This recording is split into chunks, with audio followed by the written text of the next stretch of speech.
Welcome back to SWT. I have an exciting announcement today.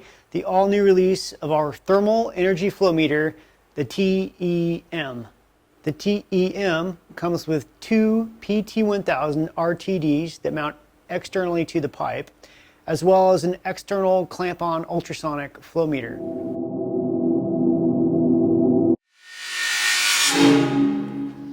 With both the thermal measurement and flow measurement, the TEM can calculate the thermal consumption of your heating or cooling process.